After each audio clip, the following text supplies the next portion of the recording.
My name's Hope Strickland. I'm from Manchester, but I'm based in London at the minute. And my work mostly attempts to wrestle with violence and systems of control and think about the inverse to that, so methods and modes of fugitivity and refusal, particularly in relation to post-colonial ecologies between Jamaica and the UK.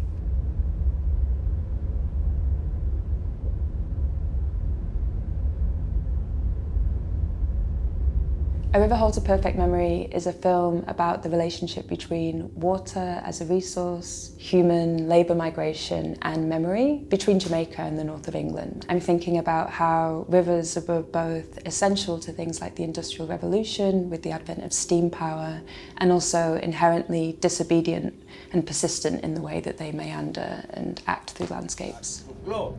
And that's the same way anyone that go for a swim would look.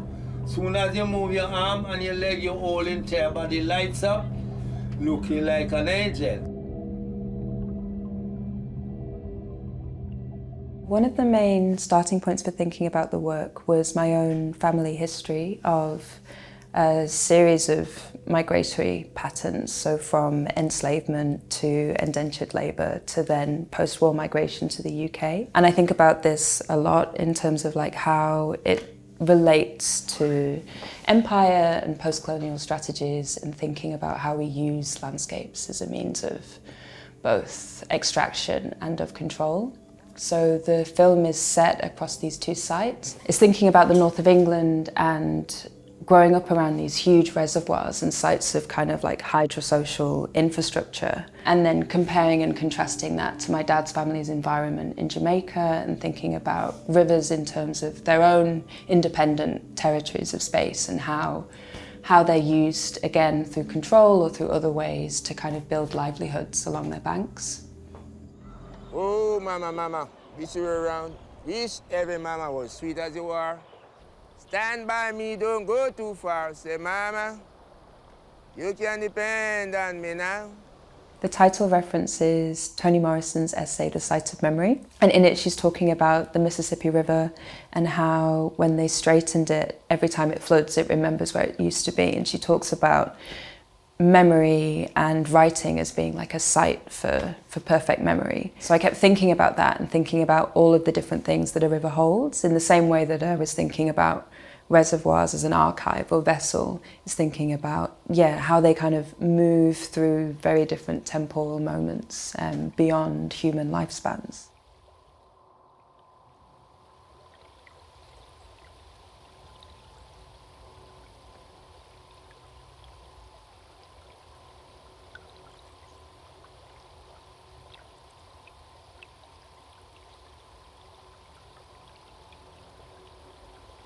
I spent a lot of time up in Rochdale at the local studies archive there, looking through lots of detailed engineering plans by the local water boards around reservoir construction. I also spent time at Northwest Film Archive, again, looking for footage that was taken during the Industrial Revolution that would kind of illustrate the advent of steam power and again, think about reservoir construction. And the reservoir that I chose to focus on in the film is called Calm, and it's just above Rochdale.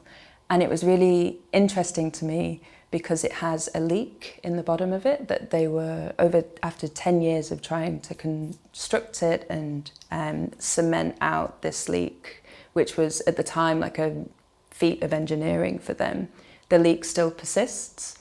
And I just kind of became fascinated by that.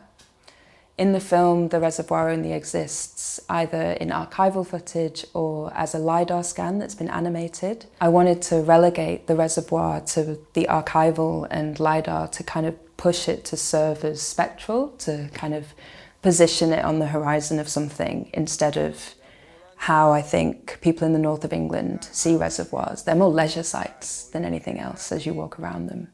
So your mama is alive? Nice. Bless up, mama. Take care of mama. Don't forget that. Yeah. There's a few key individuals in the film. Some of them are family. So there's a voice towards the end who is my great uncle. He's the person who asks the question, do we hold ancestral memories in our bodies? There's also a geologist from UCL that I spoke to who was an expert on rivers, and I talked to her about flooding and the way in which geologists think about rivers as having a flood memory, which is the idea that they will flow into the depressions in the landscape and kind of remember where they used to be. There's also voices from people who are leading tour guides in Jamaica, and it was really important to me that there wasn't one protagonist or one main character. I really wanted people to kind of act as wayfinders and guides, kind of, you're kind of doing a voyage in some ways through the film. We start out at sea, and we enter through brackish waters, we traverse all of these different rivers, and then we end up back out at sea.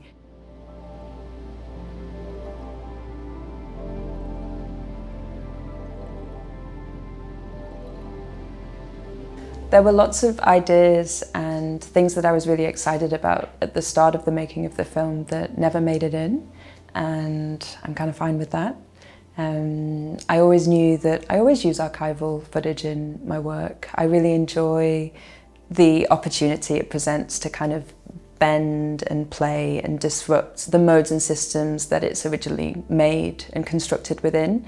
So the Lancashire film footage has these very kind of didactic title cards because it was made at a time when there wasn't sync sound for film, which I found really interesting as like a mode of communication. And in general, as I become more confident with using it, it just offers so much in terms of its suspension of time, its acknowledgement of error and glitch and mistakes, and also its very tactile material relationship to light and space. It also allows me to film in like a very specific way, which is just me and a strange, silly old camera. And yeah, I think that allows it to be so much more personal. What do you remember about your country 10 years? It's not going to be the same 40 years because your memory would have waned and dropped.